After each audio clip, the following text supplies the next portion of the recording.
మానవ సేవే మాధవ సేవ అంటారు. మానవునికి సేవ చేస్తే ప్రత్యక్షంగా ఆ మాధవునికే సేవ చేసినట్లుగా భావిస్తూ ఉంటారు హరే కృష్ణ చారిటబుల్ ఫౌండేషన్ వారు. ఈ నేపథ్యంలోనే అక్షయ పాత్ర ఫౌండేషన్ని స్థాపించి ఎంతోమంది విద్యార్థుల కడుపులు నింపుతూనే ఇప్పుడు విజయవాడని వరదలు ముంచెత్తినటువంటి నేపథ్యంలోనే వరద బాధితులకి ఆంధ్రప్రదేశ్ ప్రభుత్వంతో కలిసి అక్షయ పాత్ర ఫౌండేషన్ వారు కొన్ని లక్షల మందికి ఆహారాన్ని ఇక్కడ అంటే అక్షయ పాత్ర ఫౌండేషన్లో ప్రిపేర్ చేసి విజయవాడ నగరంలో డిస్ట్రిబ్యూట్ చేస్తూ ఉన్నారు. ప్రస్తుతం అక్షయ పాత్ర ఫౌండేషన్ రీజనల్ ప్రెసిడెంట్ అయినటువంటి వంశీధర్ దాసా గారు మనతో ఉన్నారు. ప్రభుజీ గారితో మాట్లాడదాం. ప్రభుజీ గారు, ఎన్ని లక్షల మందికి ఇప్పటి వరకు అక్షయ పాత్ర ఫౌండేషన్ నుంచి ఈ ఆహార పంపిణీ చేశారు? ఈ వరద బాధితుల కంటే ఏం చెప్తారు సార్? సో బేసికల్గా ఇప్పటి వరకు ఒక 15 లక్షల 500 గ్రాముల ప్యాకెట్స్ ప్రిపేర్ చేసామండి ఈ 8 రోజుల్లో. టోటల్గా ఇది బేసికల్గా ఒక అసాధ్యమైన పని.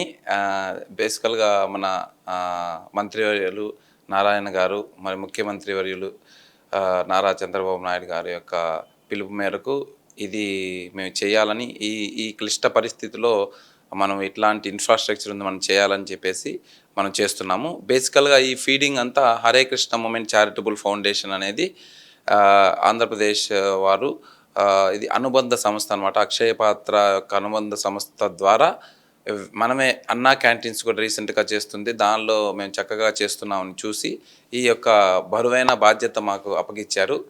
అప్పటి నుంచి లాస్ట్ సండే నుంచి ఇంతవరకు 60,000తో స్టార్ట్ అయిన ఫీడింగ్ ప్రతిరోజు ఒక 2 లక్షలు అట్లా ఫీడింగ్ చేస్తూ మన అన్నా క్యాంటీన్లు కూడా ఆపకుండా, మిడ్ డే మీల్స్ ఆపకుండా రెండింటిని చేస్తూ ఇప్పటి వరకు 15 లక్షల మందికి మనము కుకింగ్ బాధ్యత తీసుకున్నాం.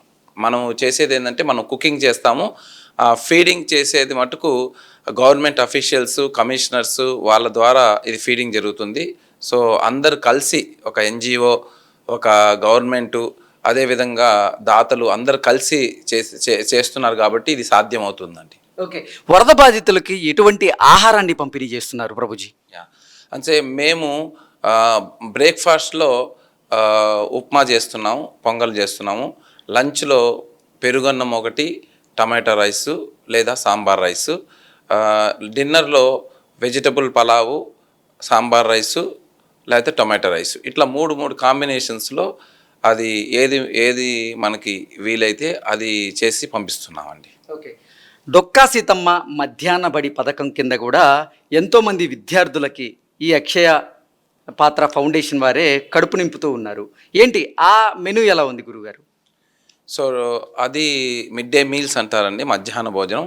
ఆ మధ్యాహ్న భోజనము అనేది రోజుకి ఒక మెను, డిఫరెంట్ మెను. పులిహోర, నెక్స్ట్ రైసు, పప్పు, నెక్స్ట్ వెజిటబుల్ పలావు, స్వీటు, అట్లా ఒక్కొక్క రోజు ఒక్కొక్క మెను ఉంటుందన్నమాట. ఒక్కొక్కరు మధ్యాహ్న భోజనం ఒక్కొక్క మెను. ఇక్కడ మొత్తం ఆల్ ఓవర్ ఆంధ్రప్రదేశ్లో ఒక 2 లక్షల మందికి, ఆల్ ఓవర్ ఇండియాలో మన అక్షయ పాత్ర సంస్థ 22 లక్షల మందికి ప్రతిరోజు ఈ భోజనాలని సరఫరా చేస్తుంది. ఓకే, మంగళగిరి ఈ అక్షయ పాత్ర ఫౌండేషన్ నుంచి ఎన్ని గ్రామాలకు లేదా ఎన్ని బడులకి ఈ ఆహారాన్ని పంపిణీ చేస్తూ ఉన్నారు? సో మంగళగిరి నుంచి మనం ఒక 370 స్కూల్స్కి ఒక 5 మండలాల్లో చేస్తున్నాం. తెనాలి, దుగ్గిరాల, తుళ్ళూరు, తాడేపల్లి, మంగళగిరి, ఈ 5 మండలాల్లో మనము ఇక్కడి నుంచి చేస్తున్నాం. ఓకే, 28,000 మందికి చేస్తున్నాం. ఓకే, ఈ అక్షయ పాత్ర ఫౌండేషన్ వారే మీరన్నట్లుగా అన్నా క్యాంటీన్లకు కూడా ఆహారాన్ని వండి పంపిణీ చేస్తున్నటువంటి నేపథ్యంలో ఇప్పుడు అన్నా క్యాంటీన్లో ఉన్నటువంటి మెనూ ఏంటి గురుగారు? సో అన్నా క్యాంటీన్ మెను ఈజ్ యాక్చువల్గా అన్నా క్యాంటీన్ అనే నెట్వర్క్ అనేది ఈ ప్రపంచంలో ఏ స్టేట్లో ఉండదేమో అనుకోండి. ఎందుకంటే ఇది స్టేట్ వైడ్ ప్రోగ్రామ్గా చేశారు కాబట్టి, ఈ స్టేట్ వైడ్ ప్రోగ్రామ్గా చేశారు కాబట్టి అన్నా క్యాంటీన్ ద్వారా మనం ఇప్పుడు వరకు Hare Krishna movement charitable foundation వారు ఎక్కడైతే అనుబంధ సంస్థ అక్షయ పాత్ర ఉందో అక్కడ అక్షయ పాత్ర ద్వారా కుక్ చేస్తున్నారు. లేకపోతే వారు కొత్త కిచెన్స్ సెటప్ చేస్తున్నారు. టోటల్గా 21 కిచెన్స్ ఉన్నాయన్నమాట. 12 కిచెన్స్ ఆల్రెడీ సెటప్ చేస్తున్నారు. ఒక 9 మోర్ కిచెన్స్ అనేది మనం సెటప్ చేస్తున్నాం. ఇంకొక 10-15 రోజుల్లో ఇది స్టార్ట్ అవబోతుంది. అన్నా క్యాంటీన్లో బ్రేక్ఫాస్ట్లో ప్రతిరోజు 3 ఇడ్లీ సాంబార్ ఉంటుంది. అండ్ లంచ్ మటుకు ఆల్టర్నేటివ్ డేస్ పూరి, పొంగల్, ఉప్మా ఉంటుందన్నమాట. విత్ దట్ మిక్స్చర్ కూడా ఇస్తుంటాం అనమాట. సో లంచ్లో ఏంటంటే రైసు, సాంబారు, సబ్జీ అంటే మన కూర, నెక్స్ట్ ఒక పెరుగు, పికిల్ అనమాట. ఇది లంచ్, డిన్నరు ఒకే మెనూ ఉంటుందన్నమాట. బ్రేక్ఫాస్ట్ మటుకు వెరైటీస్గా మారుతూ ఉంటుంది.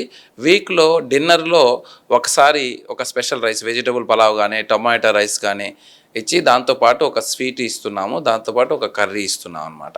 అన్నా క్యాంటీన్ల ద్వారా అలాగే ఈ అక్షయ పాత్ర ఫౌండేషన్ ద్వారా రోజుకి ఎన్ని లక్షల మంది ఆకలి తీరుస్తూ ఉన్నారు గురుగారు? సో టోటల్గా ఇప్పుడు అన్నా క్యాంటీన్ ద్వారా రేపు మొత్తం ఫుల్ ఫ్లెడ్జ్ స్టార్ట్ అయితే 2,50,000 మందికి ప్రతిరోజు అవుతుంది.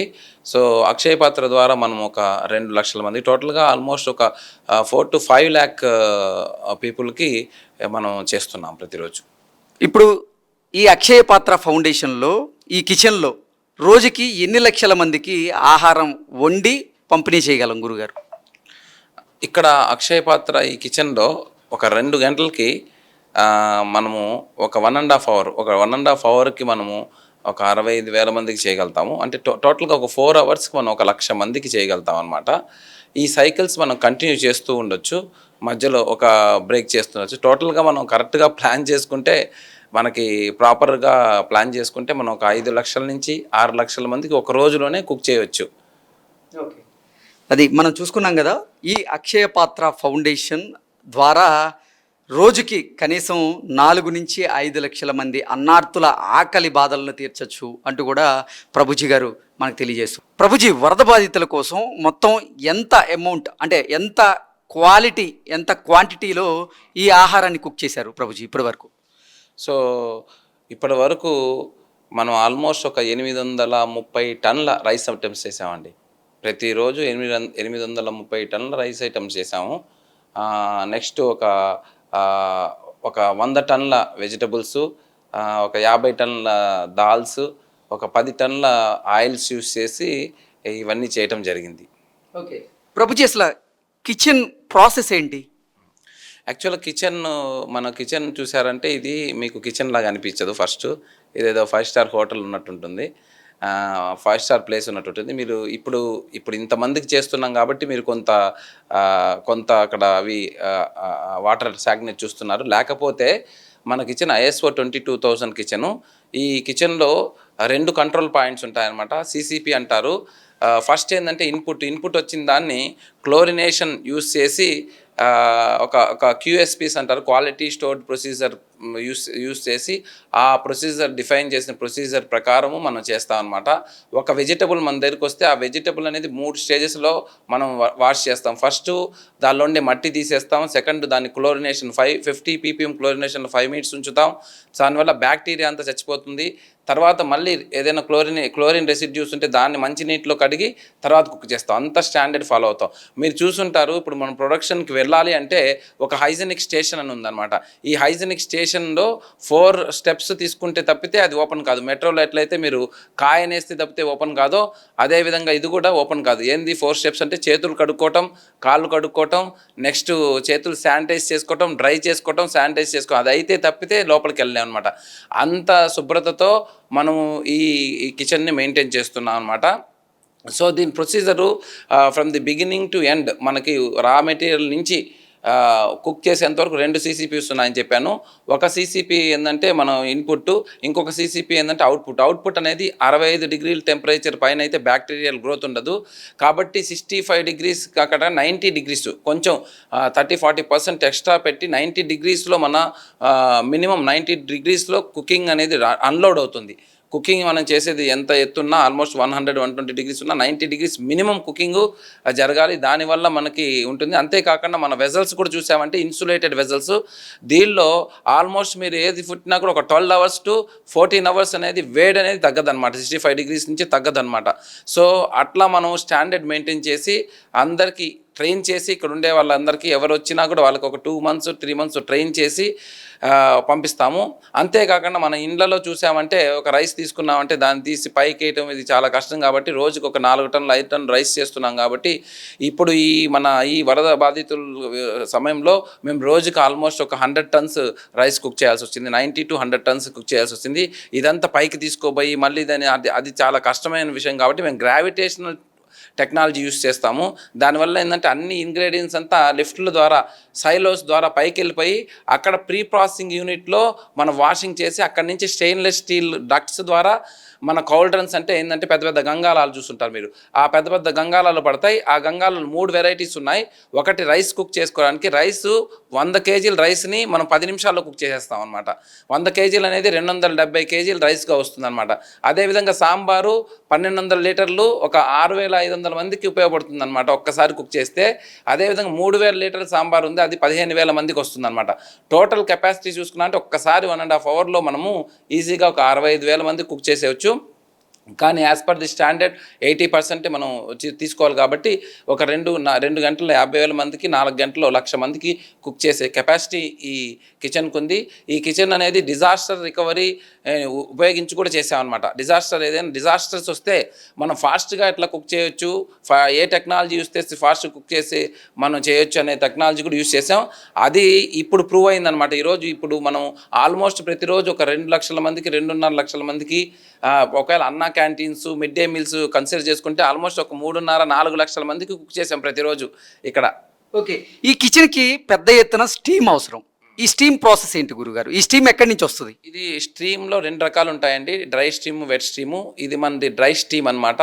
దీనిలో తొందరగా ద కలరిఫిక్ వాల్యూ అనేది ఫాస్ట్గా ఉంటుంది, తొందరగా కుక్ అవుతుంది. ఇది ఏంటంటే థర్మాక్స్ బాయిలర్స్ ఉన్నాయన్నమాట.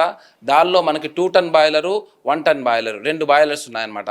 అంటే ఇది ఏంటంటే క్లస్టరింగ్ అంటారు. ఒక బాయిలరు కొన్ని రోజులు కొంతసేపు వాడతాం, ఇంకొక బాయిలర్ కొంతసేపు వాడతాం అనమాట. అట్లా 2 టన్ 1 టన్ బాయిలర్స్ నుంచి ఒక ప్రెషర్ రెడ్యూసింగ్ వాల్వ్కి వచ్చి అక్కడి నుంచి మనకు ఆల్మోస్ట్ ఒక 2 బార్ నుంచి 3 బార్ ప్రెషర్ ఉండే స్టీమ్ జనరేట్ అవుతుంది. అంతేకాకుండా ఈ స్టీమ్ జనరేట్ అయినప్పుడు వచ్చిన కండెన్స్డ్ వాటర్ హాట్ వాటర్ వస్తుంది. అది కూడా ఒక 90 degreesలో ఉంటుంది. ఆ హాట్ వాటర్ను కూడా మనం కలెక్ట్ చేసి కండెన్స్ రికవరీ సిస్టమ్ అనేది ఆల్మోస్ట్ ఎక్కడా లేదనమాట మన కిచెన్స్లో. ఇది ఇక్కడే ఫస్ట్ ఇంప్లిమెంట్ చేసాం. ఈ కండెన్స్ రికవరీ సిస్టమ్ ద్వారా మనం ఆల్మోస్ట్ 40% ఎనర్జీని సేవ్ చేస్తున్నాం.